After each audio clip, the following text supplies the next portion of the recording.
Ne vous laissez pas leurrer par le faible écart au score. Les 5 points qui séparent les Racingmen des Munstermen ne disent rien de la domination sans partage que les Franciliens ont eue tout au long de cette deuxième demi-finale. Au lendemain de la première qui vit le Leinster vaincre nettement les Scarlets, les joueurs des Hauts-de-Seine ont imité les gars de Dublin et n'ont pas laissé la moindre chance à leurs adversaires. Supérieurs dans les duels, sur la ligne d'avantage, en touche et dans la vitesse de ligne, les hommes de Maxime Machenaud ont volé sur cette demi-finale pendant près d'une heure avant de lever un peu le pied en fin de rencontre. Une baisse de régime expliquée par les efforts consentis dans le premier acte, la chaleur ambiante, ainsi que l'infériorité numérique créée par le carton jaune donné à Dimitri Zarzewski. Maxime Machenaud, Racing 92 versus Munster Icon Sport. En clair, le plan du staff a fonctionné à merveille.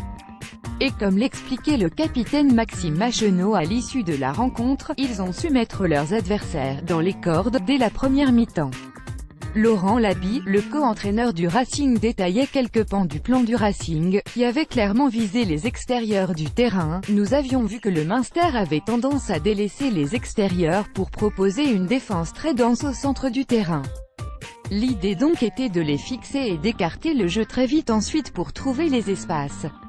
La première mi-temps fut certainement la meilleure de toutes depuis que je travaille au Racing 92, avec 3 essais marqués en un peu plus de 20 minutes, les Franciliens ont assommé le Munster, et réduit les 4000 supporters irlandais venus à Chabandelmas au silence. On les a vus déboussolés, incapables de réciter le jeu précis et cadré qu'ils ont l'habitude de pratiquer, et nous avons su scorer sur nos temps forts, expliquait Labie.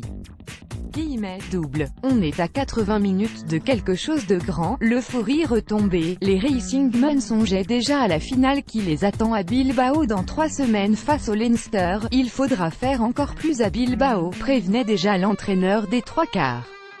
Leur match contre les Scarlets m'a vraiment impressionné, prolongeait Maxime Machenaud. Mais tel est le prix à payer si l'on veut remporter une finale. Nous sommes à 80 minutes de quelque chose de grand, appuyait le numéro 8 Yannick Nyanga. Nous voulons être l'équipe qui mettra la première étoile européenne sur le maillot du Racing 92, posait Labie qui concluait ainsi, nous ne sommes pas là pour disputer des finales. Nous voulons des titres. Et les titres, il y a ceux qui les veulent, et ceux qui les décrochent.